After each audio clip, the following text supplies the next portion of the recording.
भाद्रपद माह के शुक्ल पक्ष तृतीया तिथि हरतालिक तीज का व्रत किया जाता है और इस बार यह शुभ तिथि 18 सितंबर दिन सोमवार है। इस दिन विधि विधान के साथ भगवान शिव और माता पार्वती की पूजा अर्चना करते हैं और हरतालिका तीज व्रत की कथा सुनते व पढ़ते हैं। आइए जानते हैं, 18 सितंबर दिन सोमवार को हरतालिका तीज का व्रत किया जाता है। यह पर्व हर वर्ष भाद्रपद माह के शुक्ल पक्ष तृतीया तिथि को मनाते हैं। इस व्रत के करने से भगवान शिव और माता पार्वती का आशीर्वाद प्राप्त होता है और जीवन के सभी कष्ट दूर होते हैं। हरतालिका तीज का पर्व भगवान शिव और माता पार्वती के अटूट रिश्तों को ध्यान में रखकर किया जाता है। इस दिन महिलाएं 16 श्रृंगार करके पूजा अर्चना करती हैं और अखंड सौभाग्य का आशीर्वाद प्राप्त करती हैं। साथ ही फिर हरतालिका तीज की कथा सुनती हैं। हरतालिक तीज के कथा सुनने व पढ़ने मात्र से भगवान शिव और माता पार्वती का आशीर्वाद प्राप्त होता है और सुख शांति और समृद्धि में वृद्धि होती है। यह कथा बहुत पवित्र मानी जाती है, इसलिए इस दिन हरतालिक तीज की कथा अवश्य सुननी व पढ़नी चाहिए। आइए जानते हैं हरतालिका तीज की कथा। जिनके दिव्य केशों पर आकन के फूलों की माला शोभा देती है और जिन भगवान शंकर के मस्तक पर चंद्र और गले में मुंडों की माला पड़ी हुई है, जो माता पार्वती दिव्य वस्त्रों से तथा भगवान शंकर दिगंबर वेश धारण किए हैं, उन दोनों भवानी शंकर को नमस्कार करता हूँ।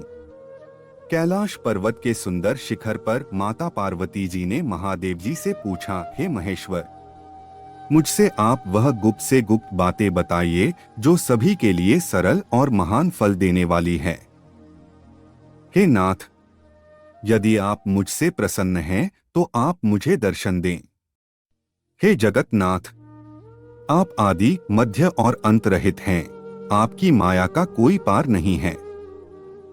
आपको मैंने किस भांति प्राप्त किया है? कौन से व्रत तप या दान के पुण्य फल से आप मुझको वर रूप में मिले? महादेव जी बोले, हे देवी, मैं आपके सामने उस व्रत के बारे में कहता हूँ जो परम गुप्त है। जैसे तारागणों में चंद्रमा और ग्रहों में सूर्य, वर्णों में ब्राह्मण, देवताओं में गंगा, पुराणों में महाभारत, वेदों में साम और इंद्रियों में मन श्रेष्ठ है, वैसे ही पुराण और वेद सब में इसका वर्णन आया है, जिसके प्रभाव से तुमको मेरा आधा आसन प्राप्त हुआ है। हे प्रिय, उसी का मैं तुमसे वर्णन करता हूँ। सुनो, भाद्रपद यानी भादों मास के शुक्ल पक्ष की हस्त नक्षत्र के दिन इस व्रत का अनुष्ठान मात्र करने से सभी पापा का नाश हो जाता है। तुमने पहले हिमालय पर्वत पर इसी महान व्रत को किया था जो मैं तुम्हें सुनाता हूँ। पार्वती जी बोली, हे प्रभु, इस व्रत को मैंने किस लिए किया था, यह मुझे सुनने की इच्छा है, सो कृपा करके कहें। शंकर जी बोले, आर्यावर्त में हिमालय नामक एक महान पर्वत है, जहाँ अनेक प्रकार की भूमि अनेक प्रकार के वृक्षों से सुशोभित है, जो सदैव बर्फ से ढके हुए तथा गंगा की कलकल ध्वनि से शब्दायमान रहता है। हे पार्वती जी, तुमने बाल्यकाल में उसी स्थान पर परम तप किया था और 12 वर्ष तक के महीने में जल में रहकर तथा बैशाख मास में अग्नि में प्रवेश करके तप किया। सावन के महीने में बाहर खुले में निवास कर अन्न त्याग कर तप करती रहीं। तुम्हारे उस कष्ट को देखकर तुम्हारे पिता को बड़ी चिंता हुई। चिंता में वह सोचने लगे कि मैं इस कन्या का विवाह किससे करूं। एक दिन नारद जी वहां आए और देवर्षि नारद ने तुम शैलपुत्री को देखा। तुम्हारे पिता हिमालय ने देवर्षि को अर्घ्य, पाद्य, आसन देकर सम्मान सहित बिठाया और कहा, हे मुनीश्वर, आपने यहाँ तक आने का कष्ट कैसे किया, कहें क्या आज्ञा है? नारद जी बोले, हे गिरिराज, मैं विष्णु भगवान का भेजा हुआ यहाँ आया हूँ। तुम मेरी बात सुनो। आप अपनी कन्या को उत्तम वर को दान करें। ब्रह्मा, इंद्र, शिव आदि देवताओं में विष्णु भगवान के समान कोई भी उत्तम नहीं है। इसलिए मेरे मत से आप अपनी कन्या का दान भगवान विष्णु को ही दें। हिमालय बोले, यदि भगवान वासुदेव स्वयं ही कन्या को ग्रहण करना चाहते हैं और इस कार्य के लिए ही आपका आगमन हुआ है, तो वह मेरे लिए गौरव की बात है।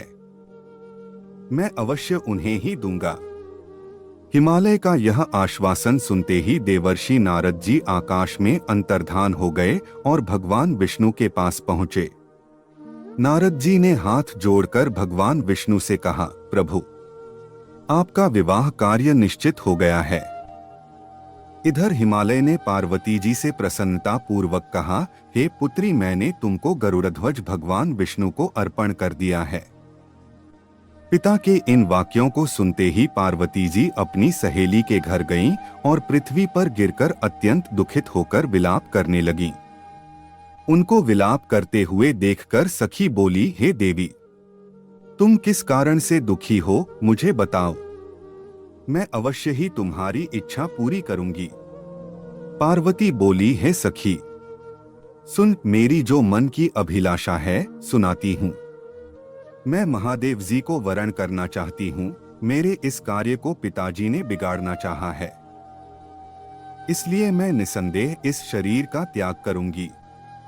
पार्वती के इन वचनों को सुनकर सखी ने कहा, हे देवी, जिस वन को तुम्हारे पिताजी ने न देखा हो तुम वहां चली जाओ। तब देवी पार्वती अपनी सखी का यह वचन सुन ऐसे ही वन को चली गई।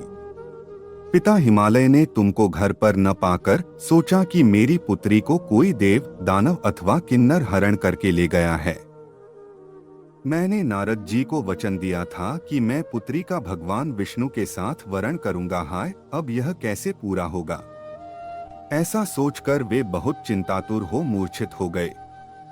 तब सब लोग हाहाकार करते हुए दौड़े और मूर्छा दूर होने पर गिरिराज से बोले कि हमें आप अपनी मूर्छा का कारण बताओ।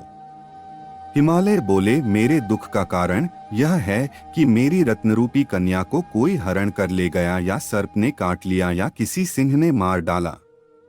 वह न जाने कहां चली गई, या उसे किसी राक्षस ने मार डाला है।